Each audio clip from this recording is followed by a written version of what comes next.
ఈరోజు విలవిల్లాడిపోతుంది. తన కూతురు చనిపోయిందని తెలుసుకున్నటువంటి తల్లి తల్లడిల్లిపోతుంది.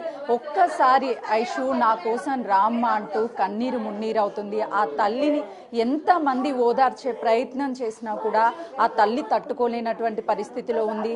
ఒక అండగా ఉంటానమ్మా, నేను నిన్ను కంటికి రెప్పలా చూసుకుంటానమ్మా అని చెప్పేసి ఐషు రోజు చెప్పేదని చెప్తుంది. మనం విజువల్స్ లో చూడొచ్చు. ఒకసారి ఇలాంటి టైంలో తల్లిని మాట్లాడించడం కరెక్ట్ కాదు. బట్ తన బాధని ఎవ్వరూ కూడా తీర్చలేరు. 2 రోజులు మాత్రం ఐషు ఇంటికి వచ్చేదనని చెప్తుంది. నా కూతుర్ని నాకు ఇవ్వండి అని చెప్పేసి ఆ తల్లి ఏడుస్తుంటే ఎవ్వరూ కూడా ఓదార్చలేనటువంటి పరిస్థితిలో ఉన్నారు. నిజానికి అమ్మ ఐషు నీకే ఒక ధైర్యము. సో అలా నా ఐషు లేదు, నేను బతకలేను తల్లి. నా బంగారు తల్లిని తెచ్చియండి. నా బంగారు తల్లి నలుగురికి సేవ చేస్తుంది, మస్తు అన్నిటికీ ఆదుకుంటది అందరినీ. మంచి డాక్టర్ అయిదామనుకుంది, మంచి డాక్టర్ అయిదామనుకుని కష్టపడి చదివింది నా బిడ్డే. మంచి ఇల్లు కట్టిస్తాను, నీకు ఎలాంటి కష్టం లేకుండా నేను చూసుకుంటానని నీ బిడ్డని. నాకు ఇల్లు వద్దు, ఏమవుదు, నా బిడ్డ కావాలి నాకు. నా బిడ్డ లేదు నాకేమవుద్దు, నా బిడ్డ కావాలి నాకు. నా బిడ్డ ఉంటే అన్ని ఏం చెప్పెళ్ళింది? ఏం చెప్పలేదు నాకు. మమ్మీ నేను హాస్పిటల్కు చూపిస్తా మమ్మీ, తీసుకుపోతా మమ్మీ, నేను మంచిగా తీసుకుపోతా వచ్చేసారి అన్నది. నాకు కొంచెం మంచిగా లేకుండా వెళ్తూ నేను తీసుకుపోతా మమ్మీ, నువ్వు టెన్షన్ పడకు మమ్మీ. ఓకే అన్నాను. నా బిడ్డ ఇంత పెద్ద టెన్షన్ పెట్టిపోయింది ఇప్పుడు నాకు. నేను ఎట్లుండాలి, నేను ఎట్లుండాలి? వాళ్ళ డాడీ ఎట్లుంటాడు? వాళ్ళ డాడీ మనసు మీద ఉన్నాడు. ఆయనకు ఏది తెలియదు, లోపల లోపల ఇదైపోతున్నాడు. అమ్మా ఐషు తల్లి ఎక్కడున్నావు నా బంగారు తల్లి? నువ్వు రా తల్లి, నువ్వు అందరితో మాట్లాడతావు మమ్మీ, నువ్వేది మాట్లాడవంటావు, నువ్వు అందరితో మాట్లాడు తల్లి, నీకు మాట్లాడరాదు మమ్మీ అంటావు, నువ్వు మాట్లాడదు రా బిడ్డ. అందరూ వచ్చిరు తల్లి, నా బంగారు తల్లి రా అమ్మా. అమ్మా ఐషు రా తల్లి, అమ్మా ఐషు. చూడవచ్చు అసలు కనీసము తల్లి ఐషు ఒక్కసారి రామ్మ అని చెప్పేసి ఆమె కన్నీరు మున్నీరు అవుతుంది. ఎందుకంటే ఇంట్లో నుంచి వెళ్ళేటప్పుడు నవ్వుతూ వెళ్ళింది అని చెప్తుంది. ఈరోజు కానీ తిరిగి రానటువంటి లక్ష్మి కల తల్లి, నా బంగారం లక్ష్మి లక్ష్మి కల నా బంగారు తల్లి. నాకు ఆమెనే ధైర్యము. అన్నిటికీ వాళ్ళ అన్నయ్యకు వాళ్ళ డాడీకి ఇంకా ధైర్యం చెప్తుండే మస్తు. ఆమెనే అన్నిటికీ ముందుకుండి అది చేస్తుండే, ఏదైనా చేస్తుండే. నా బంగారు తల్లి లేదు, నేను బతకలేను తల్లి. అమ్మా ఐషు లేనప్పుడు ఇంకా మీరు ధైర్యంగా ఉండాలి. మీ కొడుకు నీ భర్త హాస్పిటల్లో ఉన్నారు, ఇప్పుడు నువ్వే భరోసాగా ఉండాల్సిన టైం. మా ఐషు లేని నాకు ధైర్యం లేదు, నేను వాళ్ళని చూడలేను. అమ్మా నువ్వు ధైర్యంగా ఉండాలి, సంతోషంగా ఉండాలి అనేది ఐషు కళ అని అందరూ చెప్తున్నారు. అవును అంటుండే. ఓకే మమ్మీ నువ్వు ధైర్యంగా ఉండాలి మమ్మీ అంటుండే, మమ్మీ నువ్వు ధైర్యంగా ఉండాలి మమ్మీ అంటుండే. అన్నిటికీ ధైర్యం చెప్తుండే నా బిడ్డే. మా బాబుకు చెప్తుండే, మా ఆయనకు చెప్తుండే, అందరికి చెప్తుండే. నాకేమి చెప్పకుండానే పోయింది ఇప్పుడు.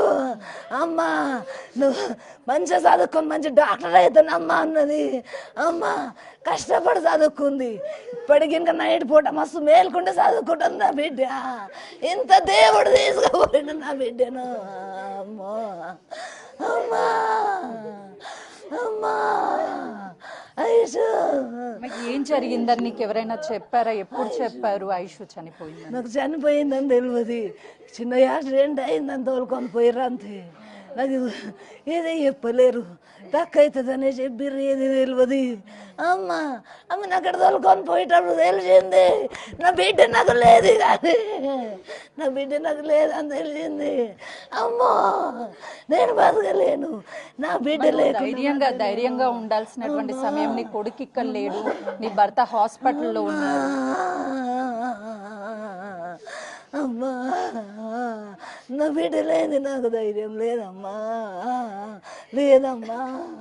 అమ్మా అమ్మా ఐషు ఐషు ఐషు ఐషు ఐషు చూడొచ్చు ఆ తల్లి ఐషు కోసం తల్లడిల్లిపోతుంది. ఇదే ఇంట్లో ఎన్నో జ్ఞాపకాలు ఐషుతో, ఇక్కడే కూర్చొని చదివేదని చెప్తుంది. ఒక్కసారి మనం విజువల్స్ లో చూస్తే ఎంత మంది ఓదారుస్తున్నా కూడా ఆ తల్లి బయటికి రాలేకపోతుంది. గతంలో నా ఐషు ఉన్నప్పుడు నాకు ఎంత ధైర్యం చెప్పేది అంటే, అమ్మ నువ్వు స్ట్రాంగ్ గా ఉండాలి, అందరితో మాట్లాడాలి అని ధైర్యం ఇచ్చేది. కానీ ఈ రోజు నా కూతురు లేదు అని చెప్తుంది.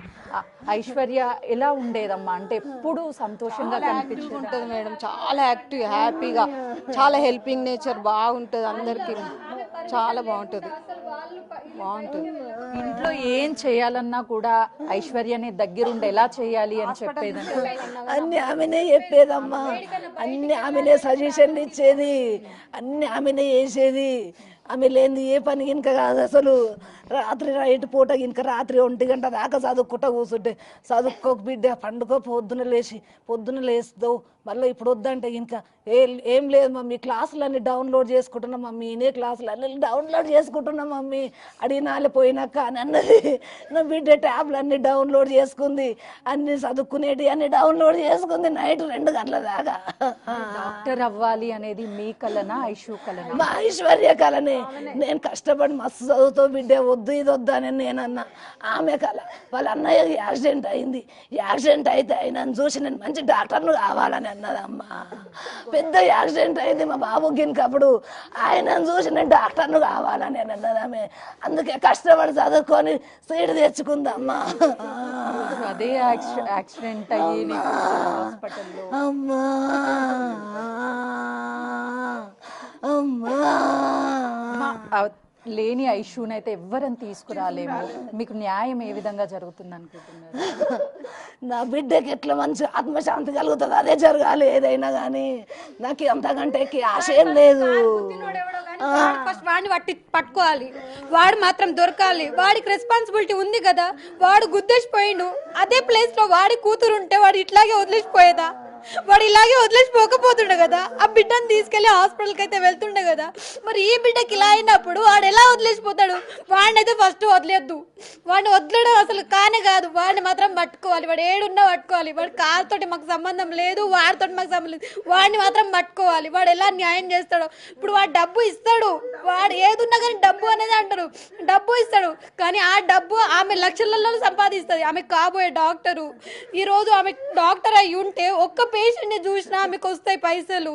కానీ ఆమె ఇప్పుడు డబ్బులు కాదు కదా, మనిషే పోయింది. అమ్మ తను చెప్పింది వాస్తవము. ఒక్క క్షణం ఆలోచించి ఆ డ్రైవర్ ఆగినా కూడా ఐషు ప్రాణం ఉండేది. ఇంత నన్ను ఆలోచించుకోలేడు వాడిగా. అసలు నా బిడ్డ తప్పేం లేదు, అసలు నాకు నా బిడ్డ తప్పేం లేదు. వాడే గుద్దేసిపోయిండమ్మా, వాడే గుద్దేసిపోయిండా.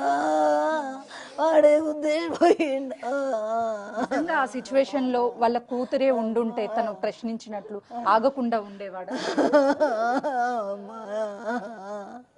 అమ్మా ఎవరి ప్రాణం వాళ్ళదమ్మా, ఎవరి బిడ్డ మీద వాళ్ళకు మమకారం ఉంటుంది, ఎవరి మీద ఎందుకు ఉంటుంది వాళ్ళకు ఉండదు. తల్లిని ఎంత ఓదార్చినా కూడా అసలు ఐషుని తిరిగి తీసుకురాలేము. కానీ తల్లికి ధైర్యం చెప్పే ప్రయత్నం మాత్రం వాళ్ళ బంధువులంతా చేస్తున్నారు. కానీ నా ఐశ్వర్య, నా ఇంటికి ఐశ్వర్యం, ఎంతో ఆశలతో పెంచుకున్నాం, నా కూతురే, నా కూతురి ఇంటి లక్ష్మి అని చెప్పేసి ఆ తల్లి కూడా